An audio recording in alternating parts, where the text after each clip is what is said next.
Hey everyone, it's been a while, but I wanted to make another video, and hopefully stuff has settled down enough in my life to the point where I can actually make some of these videos a little bit more consistently. But today I have a speed drawing of Poison Ivy here, based off of this statue of her that I do like, but I also don't like. I have a love-hate relationship with that one.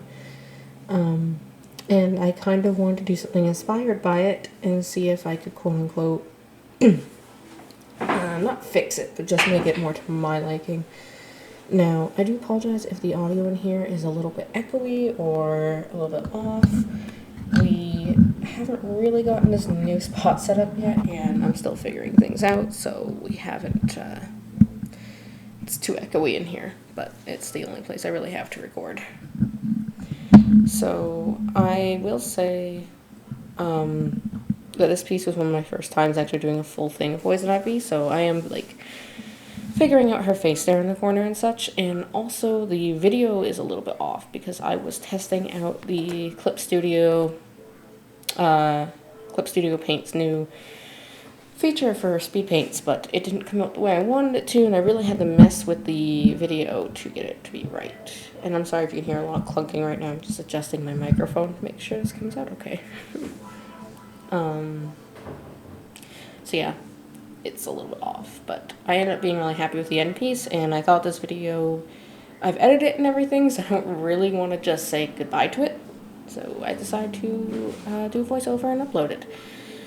Now, as for her outfit, that's probably the biggest change I've made to her, because you can see here I am starting to add in a sort of corset piece, and I always thought of all the supervillains that DC and Marvel have put out, Poison Ivy would probably have the best reason and look the best, like, practicality for the character-wise in a corset. Now, I don't mean practicality in real life, that's something else, but I meant according strictly to her character, it makes sense for her to have a corset, at least in some situations.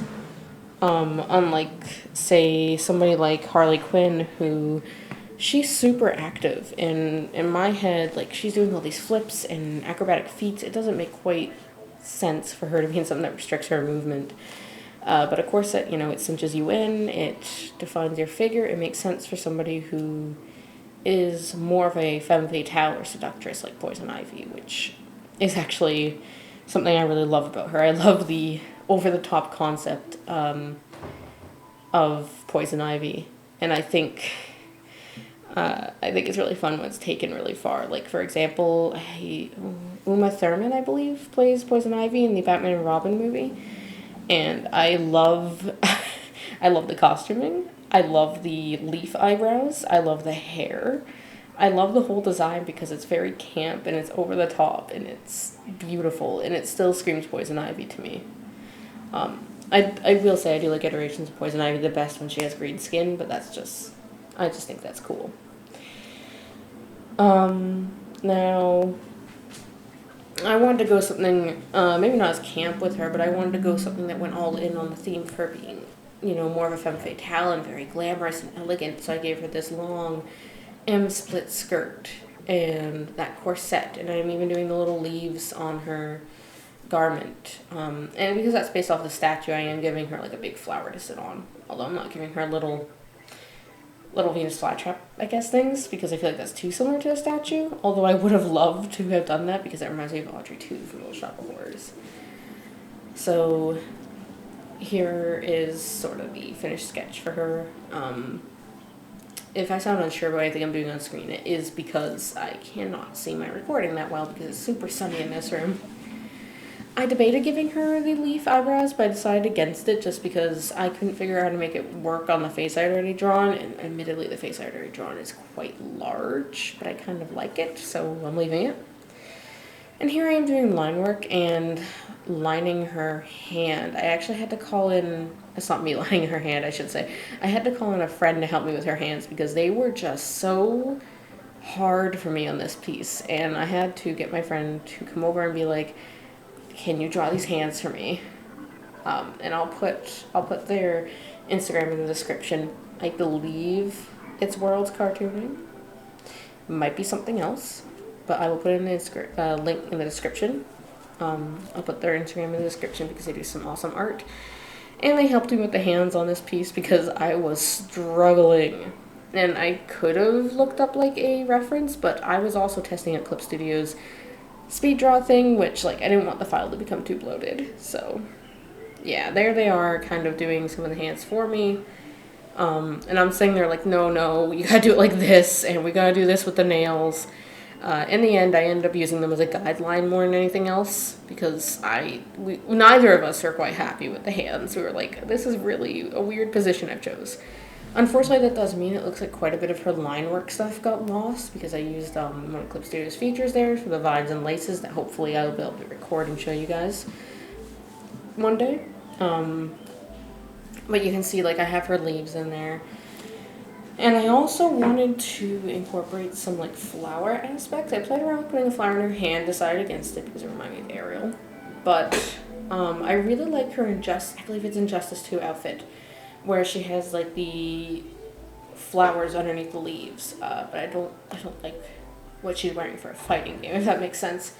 Anyway, I gave her green skin because I like the iteration of her, and I went with darker colors, especially for the skirt, because I wanted to pay homage to the newer costume she has, where it's kind of half leaves, half like dark leotard, like a black leotard, I think. I thought that was really cool, and her leather jacket in the Harley Quinn show I also like. I like a lot of Poison Ivy's various outfits. I'm not a huge fan of the leotard and the tights combo, but like, it's fine. I really like some of the more interesting outfits they're giving her now, like that black leotard that's half leaves, half not. And I think she has a more recent iteration where it's like almost like a fantasy sort of leaf and bark combo I really like. It was really cool. And I gave her that sort of dark pink, sort of mauve color for her corset and those blossoms because that's what I saw on the Injustice 2 one, and B, it actually goes really well with her hair and kind of brings that warm color into different parts of her, which I really like.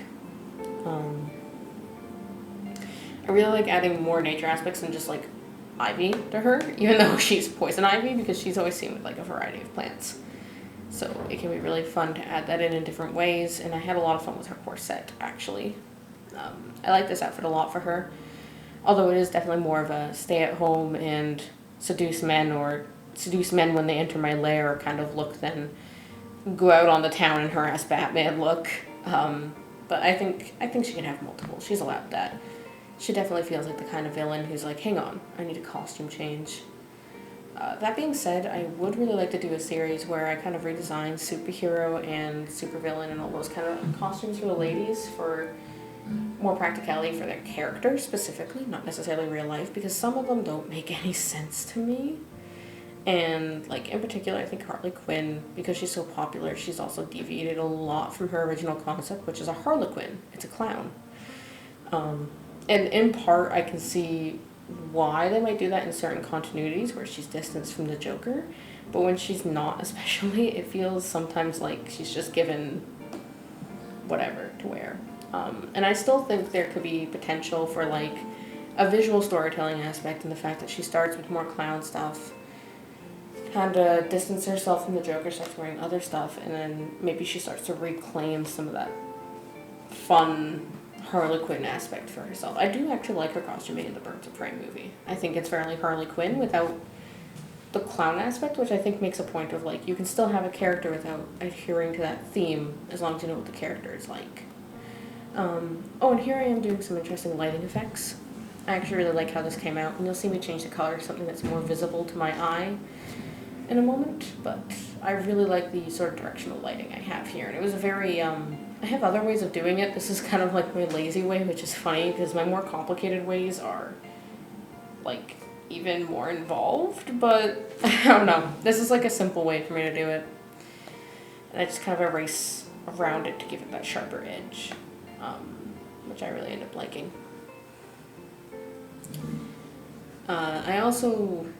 I think it'd just be fun to redesign some of the costumes to be a little bit more practical for the character. And that doesn't necessarily mean making them show less skin or whatever. It just means, like, you know, not putting Harley Quinn in a corset because she is jumping around and stuff. So, yes. Anyway, I love Poison Ivy. I think she's a great villain, and I have a lot of fun drawing her actually here. She was, what was I gonna say? She was really interesting and fun to draw, and it was really fun to kind of rework a statue that I have a hate-love relationship with, because I've seen it around everywhere. It's one of the more popular ones, but like certain parts of her modeling seem a little off to me. Like her figure seems a little off to me for, you know, somebody who's not wearing a corset. So I kind of wanted to do my own thing, and I actually kind of like how I've drawn her looking a little bit more muscular, I guess, even though she's not exactly muscular. It wouldn't, if I had to choose like a supervillain to draw muscular, it wouldn't be Harley Quinn. It'd be like, or not Harley Quinn, sorry. If I had to draw a superhero to draw muscular, it wouldn't be Poison Ivy. It would be somebody maybe like Harley Quinn or Cheetah from Wonder Woman. Although I still wouldn't do like bodybuilder muscular in them. It'd be more like toned. But I do think Poison Ivy would probably build up quite a bit of muscle doing what she does. And here I am trying to figure out what to do with that bottom of the cloak, because I knew I wanted to have a flower pattern, but I couldn't find any brushes in Clip Studio that I liked for it. So here I am finagling with these brushes to try and make them work, and I ended up actually really liking them. I forgot what kind of flower they are, but I gave it the same sort of lighter pink that is on the petals elsewhere in her costume, and then just put that onto a layer, and I'm going back to redo the flower she's sitting on and line work it. And we're coming up to the end now. You'll see I'll do this flower in grayscale, and then I'll put actual colors on it, and that's just basically to help me. And I also wasn't sure if I wanted to do a gradient map or not. Those are really fun. But I had her dress kind of be falling on the vines and such, and I actually really like how this came out because it looks very interesting, visually speaking. And I do play around and tweak with the flower's colors because I don't want them to overtake her, and that can be something really hard to do. I kind of wish I actually went a little bit harder on the shading on the flower to differentiate her. And there's the background flashing in. And you'll see that background here in a moment, although I'm not sure if it'll show up on my preview of the video. And I put some flowers in the background. I think those are lilies. And she's all done. So thank you for sticking around. And I hope you have a good evening, or morning, or afternoon.